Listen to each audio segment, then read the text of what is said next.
ಕಳಸ ಇಟ್ಟು ಪೂಜೆ ಮಾಡುವವರು ತಿಳಿಯಲೇಬೇಕು. ಕಳಸ ಎಂದರೆ ಅದು ಲಕ್ಷ್ಮೀ ಸ್ವರೂಪ. ಅಂತಹ ಕಳಸವನ್ನು ಇಡುವಾಗ ತುಂಬ ಎಚ್ಚರವಾಗಿರಿ.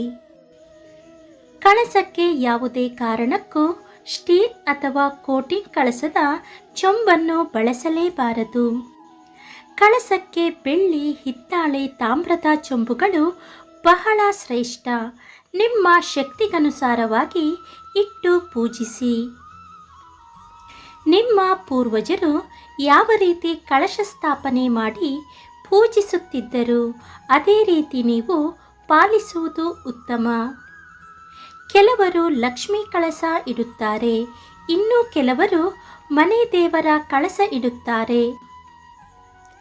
ಕೆಲವರು ಕಾಯಿ ಕಳಸ ಇಡುತ್ತಾರೆ, ಇನ್ನು ಕೆಲವರು ಎಲೆ ಕಳಸ ಇಡುತ್ತಾರೆ. ಯಾವುದೇ ಆದರೂ ನಿಯಮ ಪಾಲಿಸುವುದು ಉತ್ತಮ. ಒಂದು ವೇಳೆ ನೀವು ಲಕ್ಷ್ಮೀ ಕಳಸ ಇಡುವುದಾದರೆ ಕಳಸಕ್ಕೆ ಮಾಂಗಲ್ಯ ಹಾಕಲೇಬೇಕು.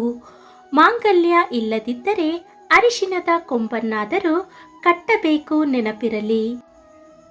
ಕಳಸವನ್ನು ಯಾವುದೇ ಕಾರಣಕ್ಕೂ ನೆಲದ ಮೇಲೆ ಇಡಬಾರದು.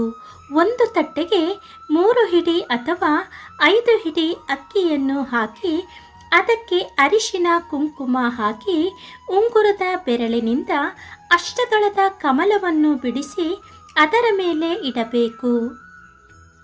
ಕಳಸಕ್ಕೆ ಶುದ್ಧವಾದ ಚೊಂಬನ್ನು ತೆಗೆದುಕೊಳ್ಳಿ. ನಂತರ ಅದಕ್ಕೆ ಅರಿಶಿನ ಕುಂಕುಮ ಗಂಧ ಹಚ್ಚಿ ಶುದ್ಧವಾದ ನೀರು ಹಾಕಿ ನಂತರ ಅದಕ್ಕೆ 1 ಚಿಟಿಕೆ ಅರಿಶಿನ ಕುಂಕುಮ ಹಾಕಿ ಸ್ವಲ್ಪ ಮಂತ್ರಾಕ್ಷತೆ ಹಾಕಿ ನಂತರ 1 ಹೂವು ಹಾಗೂ 1 ನಾಣ್ಯ ಯಾವುದಾದರೂ ಸರಿ, ಹಿತ್ತಾಳೆ, ಬೆಳ್ಳಿ ಅಥವಾ ನಾರ್ಮಲ್ ನಾಣ್ಯ ಯಾವುದಾದರೂ ಸರಿ ಮರೆಯದೆ ಹಾಕಿ. ಇದು ಪ್ರಾಣದ ಪ್ರತೀಕ. ಕಳಸಕ್ಕೆ ಹಾಕುವ ನೀರು ತೆಂಗಿನಕಾಯಿಗೆ ತಾಗುವಂತೆ ಇರಬೇಕು, ಆದರೆ ಚೊಂಬಿನಿಂದ ಚೆಲ್ಲುವಂತೆ ಇರಬಾರದು. ಇನ್ನು ಕೆಲವರು ಕವಡೆ, ಗೋಮತಿ ಚಕ್ರ, ಕಮಲದ ಬೀಜವನ್ನು ಹಾಕಬಹುದು, ಆದರೆ ಇದು ಆಪ್ಷನಲ್. ಹಬ್ಬ ಹರಿದಿನದಲ್ಲಿ ಹಾಕಿದರೆ ಸಾಕು. ತೆಂಗಿನಕಾಯಿ ವಿಷಯಕ್ಕೆ ಬಂದರೆ ಹಾಳಾಗದ ಅಥವಾ ಒಳ್ಳೆಯ ತೆಂಗಿನಕಾಯಿ ಆರಿಸಿ ಜೊತೆಗೆ ಜುಟ್ಟು ಇರುವ ತೆಂಗಿನಕಾಯಿ ಇಡಬೇಕು. ಕಣ್ಣು ಕಾಣಿಸದ ತೆಂಗಿನಕಾಯಿ ಇಡಬೇಕು. ಇದು ಬಹಳ ಮುಖ್ಯ. ಕಳಸಕ್ಕೆ ವೀಳ್ಯದೆಲೆ ಅಥವಾ ಮಾವಿನ ಎಲೆ ಯಾವುದಾದರೂ ಸರಿ ಇಡಬಹುದು, ಆದರೆ ಎಲೆ ಹರಿದಿರಬಾರದು, ತೂತಾಗಿರಬಾರದು ಹಾಗೂ ಎಲೆಗಳು ಒಂದೇ ಅಳತೆಯಲ್ಲಿರಬೇಕು. ಇದನ್ನು ಗಮನದಲ್ಲಿಡಿ. ಯಾವುದೇ ಕಾರಣಕ್ಕೂ ಮಂಗಳವಾರ, ಶುಕ್ರವಾರ, ಅಮಾವಾಸ್ಯೆ, ಹುಣ್ಣಿಮೆಯ ದಿನ ಕಳಶ ಕದಲಿಸಬಾರದು. ನಾಳೆ ಇದೆ ಅನ್ನುವಾಗಲೇ ತೆಗೆದು ಸ್ವಚ್ಛ ಮಾಡಿ ನಂತರ ಪ್ರತಿಷ್ಠಾಪನೆ ಈ ದಿನದಲ್ಲಿ ಮಾಡಬೇಕು. ಕಳಸ ಕದಲಿಸುವಾಗ 3 ಸಲ ಬಲಕ್ಕೆ ಸರಿಸಿ ನಂತರ ತೆಗೆಯಿರಿ.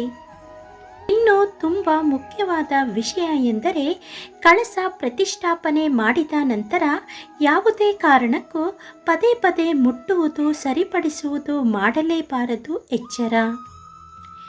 ಕಳಸ ಕದಲಿಸಿದ ನಂತರ ನೀರನ್ನು ತುಳಸಿ ಗಿಡ ಅಥವಾ ತೆಂಗಿನ ಮರಕ್ಕೆ ಹಾಕಿ.